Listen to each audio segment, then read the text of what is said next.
welcome to the museum floor dedicated to Gunpei Yokoi, born in Kyoto, Japan on September 10, 1941. Despite growing up in a post-war era, his family provided comforts due to his father's pharmaceutical profession. From a young age, Yokoi showed interest in electronics. During his rise of head as product development at Nintendo, Gunpei Yokoi transformed the company into a prolific manufacturer of innovative toys. Starting in 1967 with the success of the Ultra Hand, several Ultra toys were released. In 1979, Nintendo ventured into the video game industry with Sharif, his first programmable electronic attempt, which saw little success. However, while traveling by train, Gunpei Yokoi observed an executive entertaining himself with a calculator, inspiring the idea of creating handheld consoles with simple games. Thus, the Game & Watch was born in 1980, utilizing the same LCD technology as calculators. Despite initial skepticism, the Game & Watch became an instant hit, with its first released Game & Watch Ball, featuring a juggler controlled by the player. Over time, 59 different models were released, including the games based on well-known franchises like Donkey Kong and Super Mario Bros. In 1982, Yokoi introduced the first multi-screen model with. In 1979, Gunpei Yokoi's ingenuity, along with his creation, the Game & Watch, were fundamental pillars for Nintendo's foray into the world of video games. This product line laid the groundwork for subsequent successes such as the arcade version of Donkey Kong, Metroid, and Dr. Mario. Through the collaboration with Masayuki Uemura, responsible for designing home consoles like the NES or Family Computer, a revolutionary accessory called the Zapper was introduced, allowing interaction with games like Duck Hunt and Wild Gunman. However, in 1983, a crisis in the video game industry in the United States threatened the launch of the Family Computer. In an attempt to introduce it to the American market, Nintendo devised a clever plan with Yokoi as a key favor, marketing the console as a toy called Rob, a robot that acted as the NES. These rules allowed Nintendo to penetrate a market resistant to video games and establish. Gunpei Yokoi's legacy is undeniable in the entertainment industry, but his final venture, the Virtual Boy, left a bitter taste in his career. This virtual reality console, released in 1995, proved to be a commercial failure, impacting Nintendo to the extent that the project was kept secret even from the press. The Virtual Boy offered a monochromatic 3D experience that, due to its technical limitations, caused physical discomfort to users and failed to generate the expected interest. Despite this setback, Yokoi did not give up. After leaving Nintendo, he founded his own company and continued to create electronic toys, such as the Kune Kunetsio and the Wonder Swan, the latter being a collaboration with Bandai to compete with the Game Boy. Although the Wonder Swan did not achieve the success of its competitor, it was not a total failure, and it is still nostalgically remembered by some fans. Tragically, Yokoi's life came to an end in a car accident in October 1997. His legacy, however, lives on in the influence he had on Nintendo and the video game industry as a whole, marking a milestone in the history of electronic entertainment.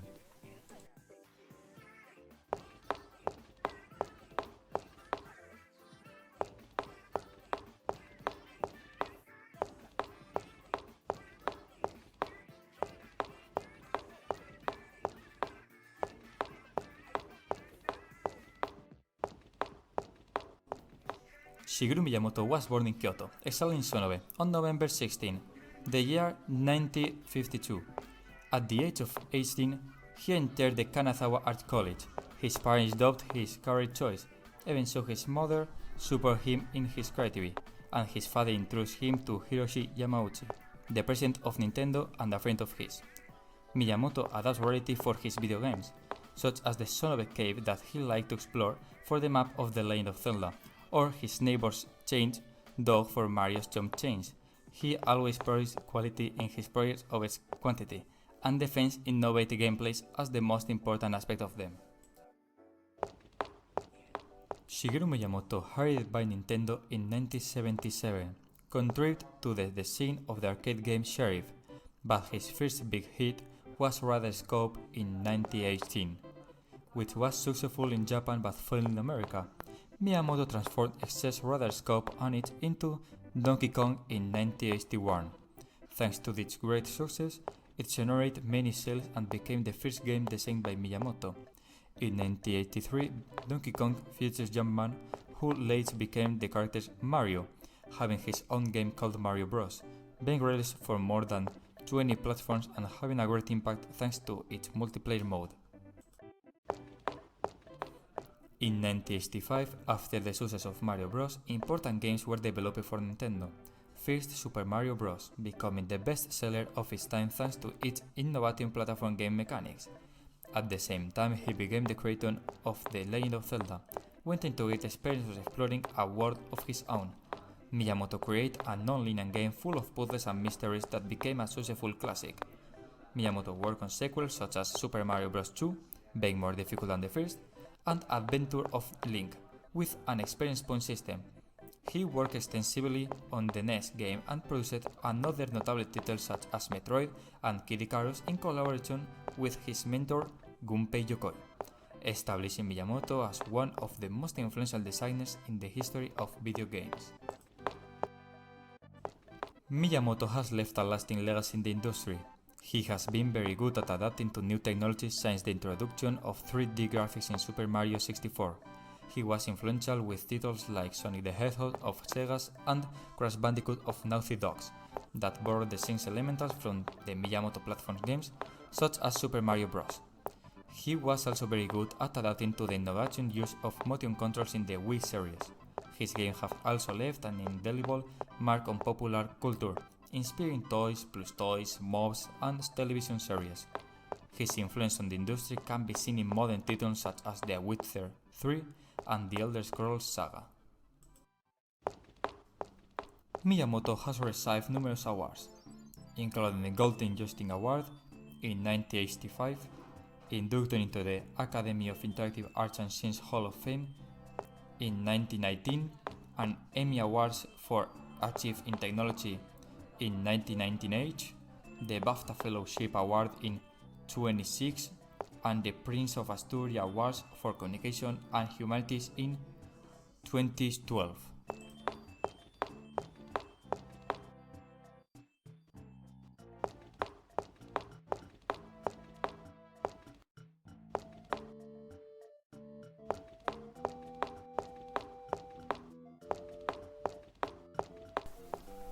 Satoru Iwata was born on December 6 in 1959 in Sapporo, Japan. During his primary and secondary education, he showed leadership skills and developed an interest in computers, using a computer connected to a telephone line and practicing with a numerical game called Game 31. With saved money and help from his father, he bought a programmable HP 65 calculator in 1980. While still here in university, Satoru Iwata started working part-time as a programmer at HAL Laboratory. After graduation in 1982, he joined full-time, becoming their fifth employee and the only programmer. Despite his family, particularly his father's, disapproval of his career choice, Iwata pursued his passion for video games. In 1983, he worked on games such as Balloon Fight and NES Open Tournament Golf. He saved development of Earthbound by assisting in programming, and especially in the Kirby series. She stood out in programming the entire game. His programming skills earned him respect from both in the industry and the players. In 1993, with help on the brink of bankruptcy, Iwata was promoted to the president of the company, at the instance of Nintendo president Hiroshi Yamauchi. According Ishihara, president of Pokémon Company, Iwata played a crucial role in bringing Pokémon to the Western markets. As president of HAL, he developed a location plan after reviewing. While working as intermediary for Game Freak and Nintendo, he participated in the programming of Pokémon Stadium for the Nintendo 64. By remaining the original color of Pokémon Red and Blue, Red and Green in Japan, and ported the battle system to a new game in just 1 week.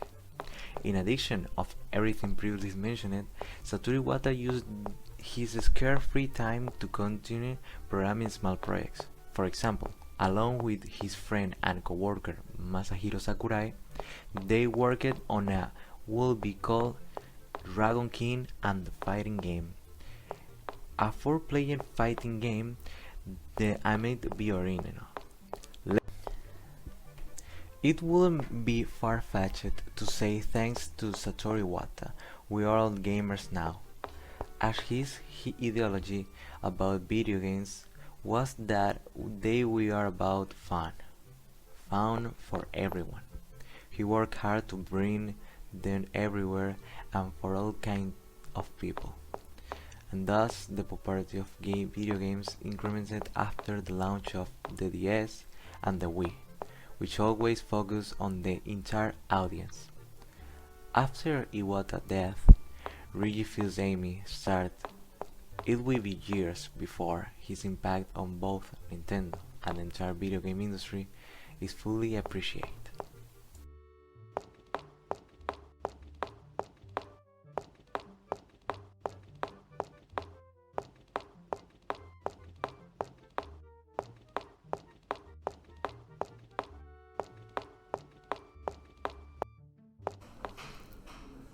Masahiro Sakurai, one of the most influential names in the video game industry, began his career in 1989 at the age of 19 when he joined HAL Laboratory, a video game developer affiliated with Nintendo. From the start, Sakurai demonstrated a remarkable talent for creating games that combine innovation with accessible gameplay. Another interesting title that Sakurai was involved in was Michael Jackson's Moonwalker, although his participation was limited and not as prominent as in another projects. Is it worth mentioning this 90 game? Michael Jackson's Moonwalker was based on the popularity of the famous singer and offered a gameplay experience to combine music, dance, and action. Although it is not one of the Sakurai's most remembered titles, his work on these early projects shows his versatility and willingness to experiment with different types of games and genres. Sakurai's first major success came in 1992 with the release of Kirby Dream Land for the Game Boy console. Sakurai not only designed the game, but also created the iconic character Kirby. The game was an instant hit, notable for its accessibility and friendly design, allowing both novice and experienced players to enjoy it. Kirby, with his ability to float and absorb the abilities of his enemies, quickly became one of the most beloved mascot of Nintendo. A next major title from Sakurai was the Kirby's Adventure for the NES. Released in 1993, this game introduced the ability of copy abilities, a mechanic that will become a central element of the Kirby series. Kirby's Adventure significantly expanded the character universe, offering more complex levels and variety of powers for players to experiment with. The combination of creativity in the level design and innovation in the game mechanics solidified Kirby as an important franchise for Nintendo. In 1996, Sakurai released Kirby Superstar on Super Nintendo, a title that offered the collection of sub-games, each with different mechanics and styles to play. This approach allowed players to experience a wide variety of experience within a single cartridge. Kirby Superstar was praised for its diversity and depth, demonstrating Sakurai's ability to keep an established series fresh and exciting. Focusing on fun and entertainment, featuring accessible controls with significant strategic depth. The simple yet ingenious promise allowed players of all ages to enjoy the game, and its popularity launched Nintendo of the most successful and beloved series.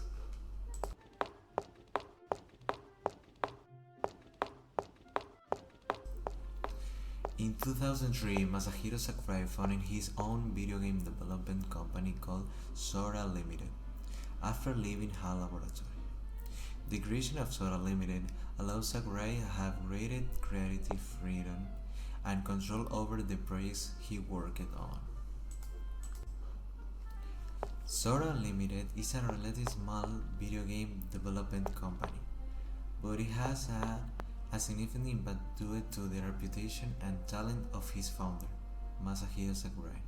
The company has focused on developing high-quality games with innovative and accessible gameplay, following the philosophy that Sakurai has maintained throughout his career.